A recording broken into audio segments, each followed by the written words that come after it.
El día de hoy, hermanos, vamos a abrir nuestras Biblias a Primera de Pedro, capítulo 2. Primera de Pedro, capítulo 2. Vamos a leer los versículos 18 al 25 para fijar nuestra atención en el versículo 25, precisamente de este capítulo, terminando el año y terminando el capítulo también, Dios mediante. Escuchemos la palabra de Dios, hermanos. Primera de Pedro, capítulo 2, versículo 18. Criados, estad sujetos con todo respeto a vuestros amos, no solamente a los buenos y afables, sino también a los difíciles de soportar, porque esto merece aprobación si alguno a causa de la conciencia delante de Dios sufre molestias, padeciendo injustamente. Pues qué gloria es si pecando sois abofeteados y lo soportáis, mas si haciendo lo bueno sufrís y lo soportáis, esto ciertamente es aprobado delante de Dios. Pues para esto fuisteis llamados, porque también Cristo padeció por nosotros, dejándonos ejemplo, para que sigáis sus pisadas, el cual no hizo pecado, ni se halló engaño en su boca, quien cuando le maldecía no respondía con maldición, cuando padecía no amenazaba, sino encomendaba la causa al que juzga justamente, quien llevó él mismo nuestros pecados en su cuerpo sobre el madero, para que nosotros, estando muertos a los pecados, vivamos a la justicia, y por cuya herida fuisteis sanados. Porque vosotros erais como ovejas descarriadas, pero ahora habéis vuelto al pastor y obispo de vuestras almas. Amén. Hasta ahí la lectura de la palabra del Señor. Hermanos, vamos a recordar qué es lo que Pedro está haciendo en esta porción de la carta. Ha comenzado a exhortar a todos sus lectores como extranjeros y peregrinos que se abstengan de deseos carnales que batallan contra el alma. O sea, que lleven una vida piadosa, una vida de acuerdo a la palabra de Dios. Y entonces ese llamado general ha particularizado un poquito, hablando de cómo nos debemos de someter a las autoridades. En el versículo 18 lo aplica un poquito más específicamente a los criados, es decir, a los siervos y esclavos, porque en ese entonces en el Imperio Romano había muchísimos esclavos. Ahora, los esclavos tenían que aguantar muchas cosas, no era una vida fácil, pero les pone delante el ejemplo de Cristo para animarlos, para instruirlos cómo comportarse, pero también para animarlos a ese comportamiento. Y entonces les recuerda el ejemplo de Cristo. A ver, los niños, ¿qué me pueden decir? Cuando los soldados romanos golpearon a Cristo, cuando tomaron una vara y le dieron en la cabeza, Cristo, ¿cómo reaccionó? ¿Agarró la vara y les dio 2 veces a los soldados? No. No, ¿verdad? Lo sostuvo, lo aguantó con calma. Cuando le escupieron en la cara, cerró el puño y les dio en la boca. No, ¿verdad? Tampoco. Aguantó. Y cuando le agarraron de la barba y a fuerzas le jalaron los pelos de la barba para sacarlo, ¿ustedes los niños creen que eso duele? Pues no tienen barba, ¿verdad? Entonces no saben. Pero, ¿qué tal si alguien agarra tu pelo y lo jala de manera que salen varios pelos? Eso duele, ¿verdad? Sí, duele. Sí, si no me creen, pues véanme después del servicio, ¿verdad? Y hacemos la prueba. Pero cuando a Cristo le arrancaron la barba así, Él no les dio una patada y dijo, no me vuelvan a tocar, sino que sostuvo todo tranquilamente, sin enojo, encomendó su causa al Señor. Ahora, de hablar del ejemplo de Cristo, Pedro pasa a hablar del logro de Cristo, lo que Cristo hizo no solamente para mostrarnos el camino, sino para obtener nuestra salvación. Y esto lo vimos la vez pasada que estuvimos en Primera de Pedro, pero como fue octubre, ¿verdad? A lo mejor ya se les olvidó un poquito. Cristo llevó nuestros pecados en su cuerpo sobre el madero. O sea, murió en la cruz como víctima sobre un altar. Murió como sacrificio expiatorio para nuestros pecados. Al hacer eso, nos libra del dominio del pecado, nos libra del castigo del pecado, o sea, cambia nuestra situación, cambia nuestro corazón, pero también cambia nuestra situación o nuestro estado. Y entonces, Pedro dice que ahora estamos muertos a los pecados. Cristo murió en nuestro lugar y eso quiere decir que estoy muerto al pecado. El pecado ya no se enseñoreará de mí o de cualquiera que cree en Cristo.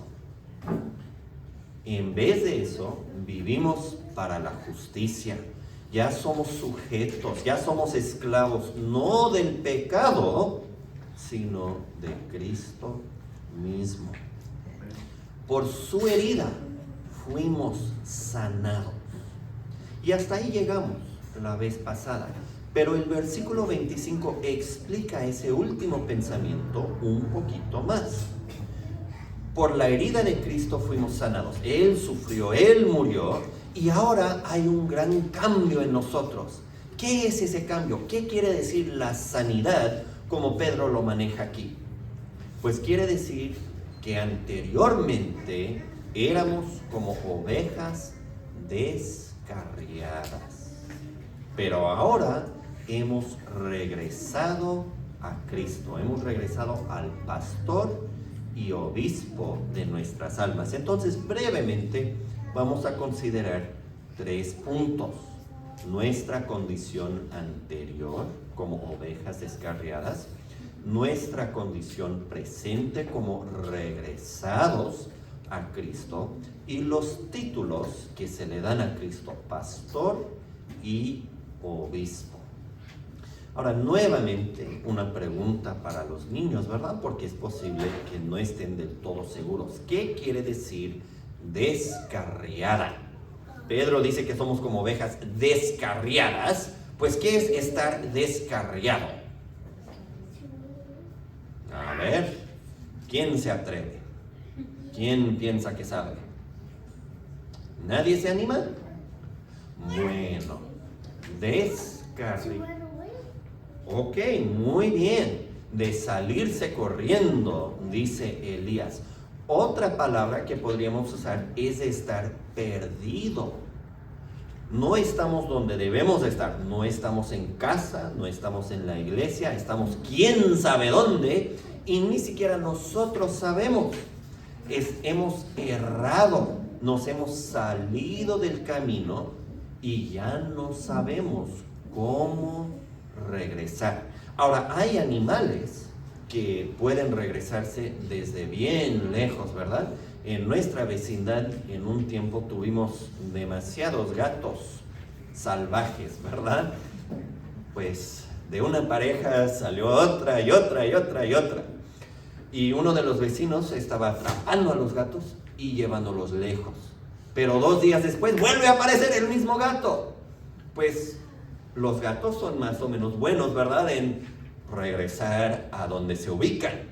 Pueden seguir el camino, ¿verdad? Y pueden venir desde millas y millas de lejos. Pero una oveja no es así.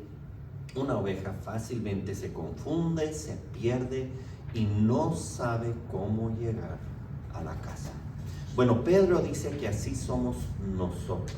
Nos hemos descarriado, nos hemos desviado, estamos lejos y no sabemos cómo llegar a la casa. Pues esto me ha sucedido, ¿verdad? Una vez en la Ciudad de México había estado Fui a un hospital para ver a uno de los hermanos, ¿verdad? Que estaba mal. Y no acostumbraba a ir ahí. Y saliendo del hospital me llegó una llamada telefónica, me fui caminando, terminó la llamada telefónica y de repente miro alrededor y digo, no sé dónde estoy, no sé cómo regresar a la Jusco, no sé, o sea, aquí pasan camiones, pero nunca he visto estas rutas, no tengo idea de cómo llegar a la casa. Bueno, tenía un amigo taxista, ¿verdad? Le marqué y le dije, me encuentro en estas calles, ¿cómo regreso a la Jusco? Y él ya sí me pudo aconsejar, ¿verdad? Pero sin él, pues quién sabe hasta qué punto hubiera llegado a la Jusco, ¿verdad? Lo más factible hubiera sido encontrar una estación de metro y ya de ahí regresar a estaciones que conocía, ¿verdad? Y de esa manera ubicarme. Y por los niños que se están preguntando, oye, ¿y por qué tan dramático, verdad? Porque en ese entonces no había GPS en mi teléfono. No podía simplemente decir, aquí está la dirección donde quiero ir y que el teléfono me avisara. Eso fue en los tiempos antiguos, ¿verdad? Antes de que todo eso estuviera siempre y constantemente a la mano. La vida era difícil en ese entonces, ¿verdad? Bueno, así somos nosotros, espiritualmente hablando. No estamos, o sea, sabemos dónde estamos. Estamos en la calle James, número 235, ¿verdad? Estamos en este edificio en Shafter. Y supongo que la mayoría de los niños saben cómo regresar a su casa, ¿verdad? Por lo menos más o menos. Creo que Jade sí sabe cómo regresar a su casa desde aquí, ¿verdad? Espero que sí. Pero espiritualmente hablando, hermanos, cuando nos desviamos, cuando nos apartamos de Dios, cuando no nos aferramos a la verdad, nos perdemos de tal manera que ya no sabemos cómo regresar. Lo vemos en Adán y Eva. Pecan, ofenden al Señor, escuchan su voz y en vez de buscarlos se esconden. Dios tiene que venir a buscarlos porque ellos no saben el camino para regresar al Señor. Así fue en el mundo antiguo, ¿verdad? Antes del diluvio también. ¿Quién regresó al Señor? Pues solamente Noé, ¿verdad? Y solamente Noé porque Dios en su gracia lo aceptó, le tocó el corazón. Y así con nosotros. Sin la gracia de Dios, sin la intervención de parte del Señor, estamos y estaremos descarriados, perdidos. Lo ven en el mundo. Si consideran cómo vive la gente mundana, ¿verdad? Que no saben distinguir entre lo bueno y lo malo, que se entregan a placeres vergonzosos, que se entregan a vivir de una manera escandalosa, que uno dice, bueno, uno hubiera pensado que una cantidad mínima de cordura les hubiera avisado que no es una manera sana y humana de vivir, pero aparentemente no se dan cuenta. Los horrores que suceden de violencia en las guerras, entre los pandilleros y etcétera. Una persona, ¿cómo llega a eso? Porque están perdidos, están descarriados. Y así somos nosotros. Solamente que Dios nos refrena, ¿verdad? Por medio de buenas influencias de llegar a tales extremos y que Dios en su gracia nos hace volver. Y ese es el segundo punto. Pero ahora, dice Pedro, habéis vuelto. O quizás sería todavía más correcto decir, ahora han sido devueltos. Porque las dos cosas son ciertas, ¿no? Por un lado, hemos regresado al Señor. ¿De qué manera?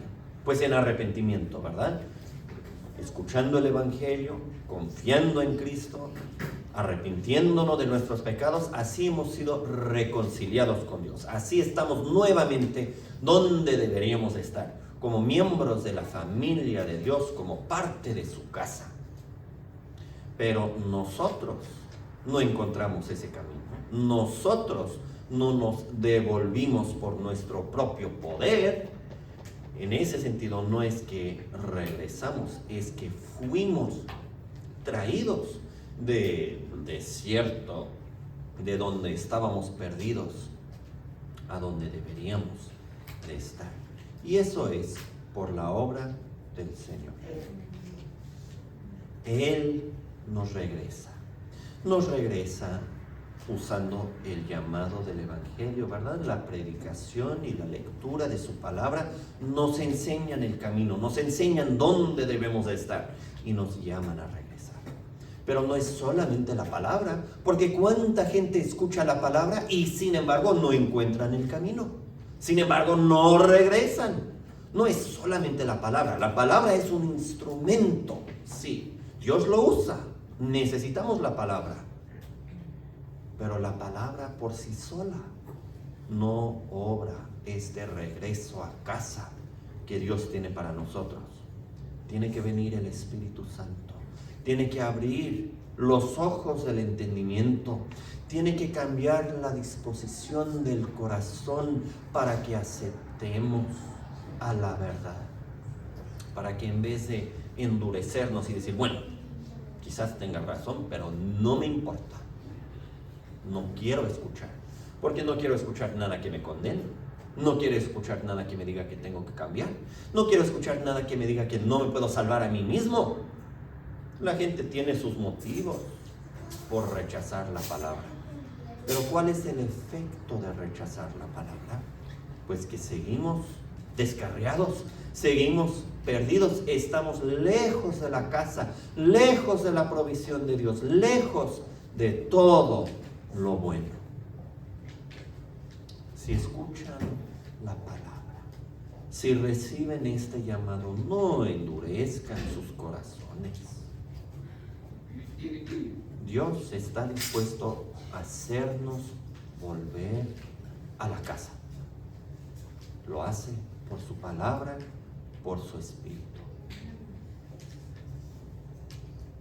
Pero hay que recibir el mensaje, hay que cooperar, ¿verdad?, en ser devueltos. Imagínense el caso de una familia, ¿verdad?, y la hija mayor se molesta con sus padres y dice, no, me voy, me salgo, y se sale a vivir en la calle. Ay, sus padres pues están afligidos, ¿verdad? Van a buscarla y le dicen, te vienes con nosotros, te vienes con nosotros, te vienes con nosotros. Puedes regresar, te vamos a tratar bien, etcétera, etcétera, etcétera, ¿no? Pero si la muchacha dice, no, voy a vivir en la calle, voy a comer basura, pues ¿qué van a hacer los padres? ¿Le van a agarrar a fuerzas y meterla en la camioneta y llevarla aunque no quiera? Bueno, si tiene menos de 18 años, pueden apelar a la policía, ¿verdad? Que la policía la agarre y la lleve a fuerzas a la casa y la obligue a quedarse ahí. Pero si su cumpleaños número 18 fue ayer, ya no se puede, ¿verdad? Por más que quisieran los padres. Bueno, Dios no tiene las mismas limitaciones, ¿verdad? Pero podemos entender que Dios busca nuestra cooperación. Entonces, de parte de cada individuo debemos pensar, no voy a resistir. Cuando el Señor me invita, pues voy a regresar, voy a aprovechar de la invitación, ¿verdad? Porque es peligroso endurecerse.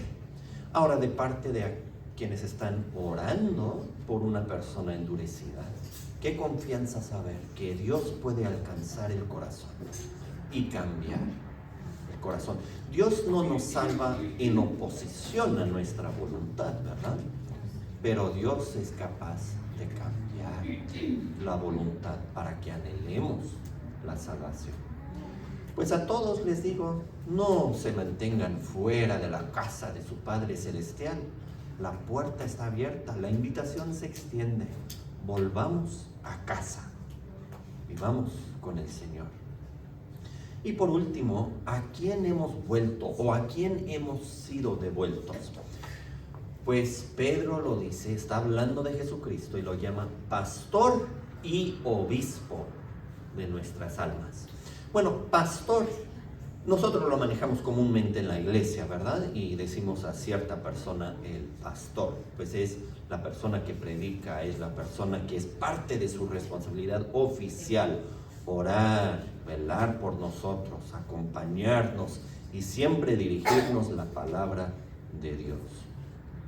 Pero es una figura que se toma del cuidado de las ovejas. Originalmente un pastor es quien cuida de las ovejas y se ha aplicado al ministerio cristiano como una metáfora, como una imagen, como algo que nos ayuda a entender la responsabilidad. Bueno, ¿qué hace un pastor por sus ovejas? Bueno, los guía en el buen camino, los alimenta, los protege y los defiende de sus enemigos. En el caso de ovejas, ¿verdad? Pues son leones, osos, lobos, coyotes. En el caso de las personas, pues los enemigos son el mundo, nuestra propia naturaleza pecaminosa y el diablo y sus huestes, ¿verdad? También. Entonces, Cristo como pastor, ¿qué hace para nosotros? Pues nos alimenta, nos guía, nos protege, se encarga de nosotros, nos lleva hacia nuestro destino final. Cristo es el gran pastor, el buen pastor. No hay manera de estar con Dios y no tener a Cristo como pastor. Y el trabajo del pastor en la iglesia es simplemente ser un instrumento del ministerio de Cristo, explicando y aplicando la palabra del Señor, orando en base a la palabra por los hermanos de la congregación. De esa manera el pastor humano, el pastor como yo, el pastor Valentín, intentamos reflejar un poquito de lo que es el Señor Jesucristo. Pero el Señor Jesucristo es siempre el pastor principal. Ahora, también se le llama obispo. Y esta palabra no lo manejamos tanto, ¿verdad? Y las palabras que podríamos sustituir también tienen sus desventajas, ¿verdad? ¿Qué es un obispo?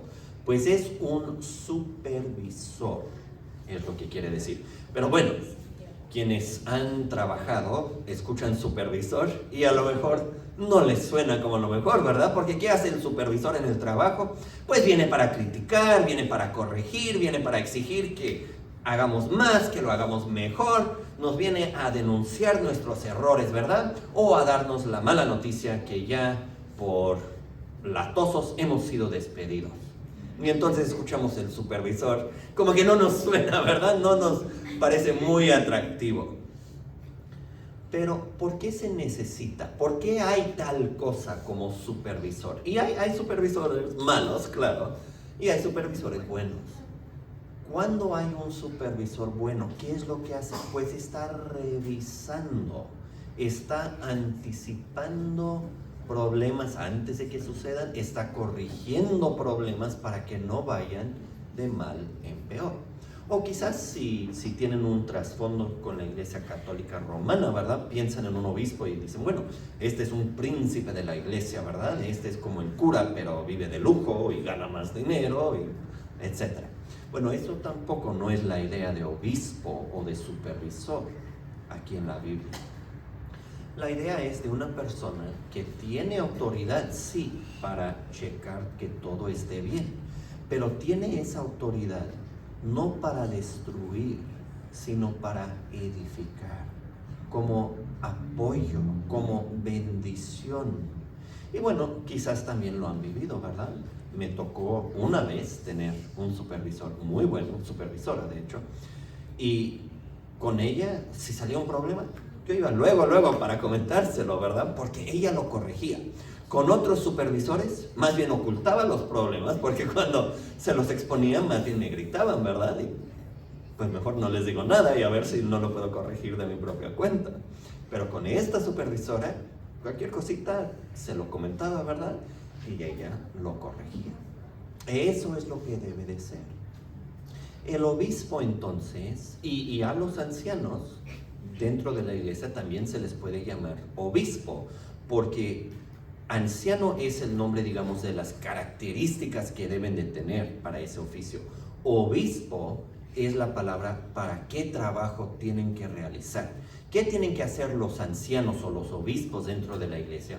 Pues tienen que estar al pendiente del bienestar espiritual de la congregación. Eso es. tienen que estar al pendiente. O sea, tienen que conocer a la congregación, tienen que convivir con ellos, tienen que platicar con ellos, tienen que ser accesibles, ¿verdad? Para que los hermanos digan, estoy sufriendo, ¿verdad? Tengo este problema, tengo aquel problema, lo que sea. Para ponerlo en oración, para dar buenos consejos, a veces, si es necesario, para intervenir personalmente. Pero eso es lo que debe de ser. Y aquí también Cristo es el gran ejemplo, es el exponente máximo. Lo vemos en el libro de Apocalipsis, ¿verdad? ¿Se acuerdan que al principio del libro de Apocalipsis Juan tiene esa visión de Cristo entre los candeleros? Los candeleros representan las 7 iglesias y Cristo está en medio de ellas. Y luego le dice a Juan, escribe esto a las congregaciones. ¿Y qué sale? Resulta que Cristo conoce muy bien la condición de cada una de esas congregaciones. Puede distinguir los problemas de Éfeso y los problemas de Tiatira, los puntos buenos de cada uno también. Cristo está al pendiente de nosotros, hermanos. Cuando regresamos al Señor, regresamos a uno que es pastor y obispo. Uno que provee, uno que protege, uno que guía, uno que está al pendiente para cuidar de nosotros. O sea que el rechazo de Cristo es el rechazo de todo eso. Y bueno, vale la pena agregar, ¿verdad? Como aplicación práctica, que como Cristo ejerce este ministerio en el ámbito de la iglesia y por medio de los oficiales de la iglesia, quien rechaza ese ministerio en la iglesia, en efecto lo rechaza también de parte de Cristo. No podemos estar con Cristo y aislados, separados de su iglesia. No se vale, no funciona. Claro, o sea, en el caso que alguien está encarcelado, ¿verdad? Y no puede asistir fielmente a una congregación constituida, pues esa situación se entiende.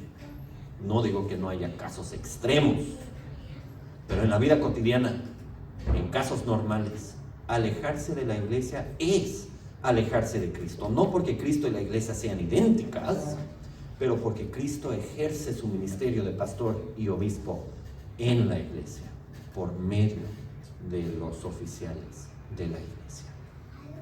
Pues eso nos lleva a decir, hermanos, para concluir, que entonces por un lado debemos de valorar, respetar y aprovechar del ministerio de la iglesia, ser constantes, ser fieles, apoyar en la oración, en la presencia, en dar y de todas las maneras posibles. Pero también nos dice algo más y algo precioso. Nos dice quién es Cristo para nosotros. Es pastor, es obispo. En Él podemos confiar, con Él podemos comentar todos nuestros problemas, sabiendo, ¿verdad?, que Él cuida de nosotros, que es el encargado de llevarnos de donde estamos hacia nuestro destino final en la gloria del cielo. Amén. Vamos a orar. Nuestro Dios y Padre Santo, gracias por tu palabra.